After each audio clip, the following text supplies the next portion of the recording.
Hey, what's up you guys, it's Emma, and today I'm going to be reviewing Red Queen by Victoria Aveyard. The way I think I'm going to be doing my book reviews is the beginning, the first few minutes, I'm going to give a spoiler-free section, and then towards the end I'm going to tell everyone who hasn't read the book yet to leave, and then we will discuss our feels about the book. Okay? Okay. So the plot of this book is about a girl named Mare who is a Red. And in the society of Red Queen, you have the Reds, who are the normal people, the commoners, the slaves, people who do all the work, and then you have the Silvers, who are the upper class aristocrats and all of that goods. But the difference between the Reds and the Silvers, aside from that, are the Reds have actual red blood, and the Silvers have silver blood, which I think is a pretty cool aspect. The Silvers have these special powers that they get, and it can be anything from controlling water, which are called nymphs, to greenies who can bend the element of earth, to fire people. I don't know exactly what they're called, but they can control fire, and so on and so forth. Our main protagonist, Mare, is 17 and she is a pickpocket and also a Red. And she is just discovering that she is coming up to the age of army conscription. And Mare does everything she can for her family to help them survive, since her 3 older brothers have already been conscripted and are fighting in the army as we speak.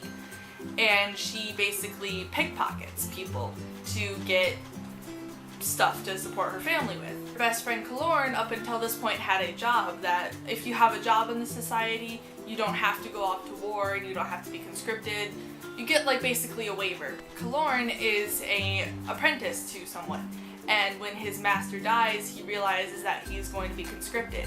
And Mare gets frustrated and scared, so she tries to do everything she can to prevent that from happening. Mare reaches out to someone who she thinks can help them get to a safe place, but in order to do this, she realizes that it's a lot of money, and in a short time she has to collect all of this money.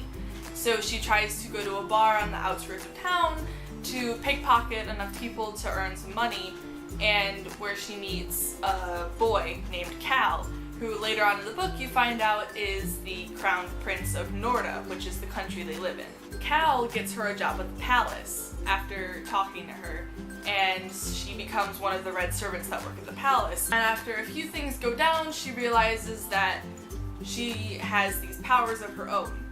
And in this society, Reds are not supposed to have powers. It's completely impossible. So the king and queen try to figure out why she has these powers, and instead of killing her, they say that she is the long-lost daughter of a war hero and also a Silver. I'm not going to go into much more detail about this book because everything else from this point on would be a spoiler. This book is fantastic. I read it in about 2 days, and I think I would have read it quicker if it hadn't been for school. Yeah, it is definitely worth the read. I gave it a 5 out of 5 stars on Goodreads, and it lived up to every expectation I had. This book is not what you would expect it to be, but what it actually is so much more amazing than you would think it would be. I didn't think it was going to be anything like it actually is, but it's probably one of my favorite books this year, and it's only February.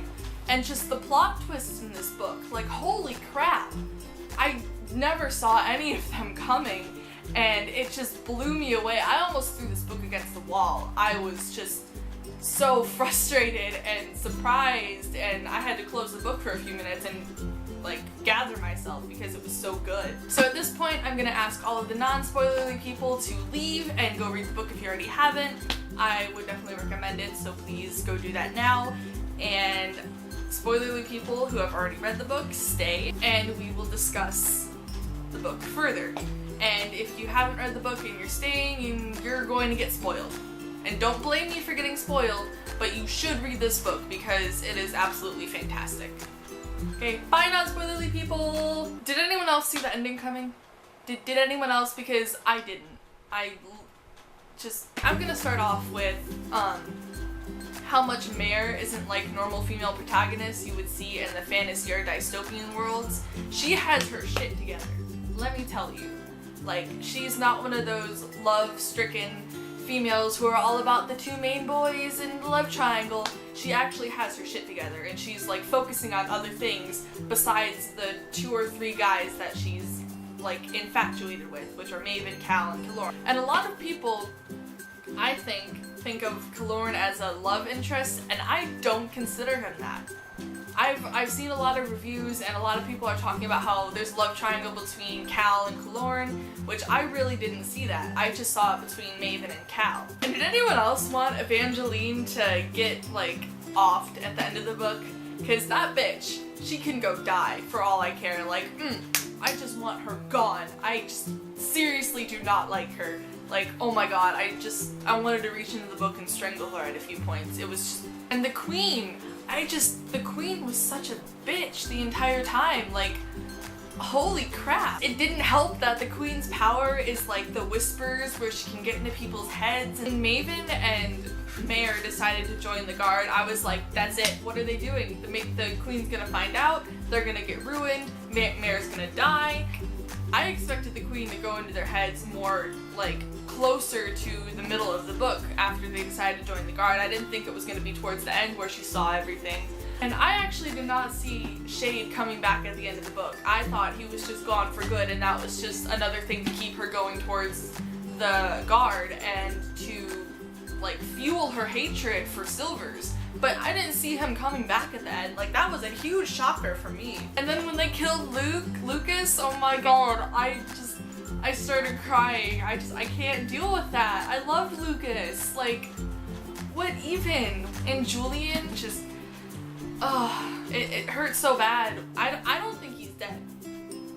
I don't actually think Julian's dead. I think he's probably gonna come back towards, like, somewhere in the second book, maybe. I honestly do not believe that he is dead. He is going to come back. So all of the things that the Red Guard does in the story, like, they kill off those people at the ball or whatever that was, and how the bomb thing happened. Even though it wasn't the Red Guard, it was still like an interesting thing to add into the story. And just the ending of this story, I did not see that coming. I did not see Maven betraying Mare and the entire Red Guard. I couldn't believe it when I was reading it. I had to shut the book a few times because I was like, no, this cannot be happening. I mean, I can understand where Maven is coming from being in the shadows, but that is the complete wrong way to go about it. Cal at the end of the book, man, how he almost decided to believe her and like go against the king, but then he didn't. And then how the queen made Cal like murder his father. Like, how can you do that to someone? And the fact that Arvin like kept Mare's powers down when that was happening, like, I didn't expect that to happen. I didn't expect the queen to have allies. The entire ending of this book just completely blew me away. And I shipped Maven and Mare. I mean, like, I thought they were so cute. I didn't ship Cal and Mare. Reading the scene where Cal was teaching Mare to dance, I didn't like that. I didn't really ship Mare and Cal as much as I shipped Maven and Mare. I thought that was adorable, and then Maven just had to go and ruin everything and be a little priss. I am so infuriated with this book right now, but it's great. Towards the halfway point where Mare just like discovered because of Julian that there are more like her, there are more Reds with silver powers, like I was just like, yes, yes. Oh my god, they're gonna find them, the Red Guard's gonna train them, and then they're gonna like beat the Silvers and everything's gonna be okay. And then they didn't because Maven's. Overall, I just loved this book so much. This is probably gonna be one of my favorites of this year. This book was absolutely fantastic. I loved it. And let me know in the comments what you thought about this book, like, because I am just everywhere with my feels, and I can feel a book slump coming. I can feel a book slump coming, and it's not gonna come. Let me know in the comments what you thought about this book. If you liked this review, give it a thumbs up and subscribe if you want to see more from me. I'm Emma, and thank you for watching this video. Goodbye!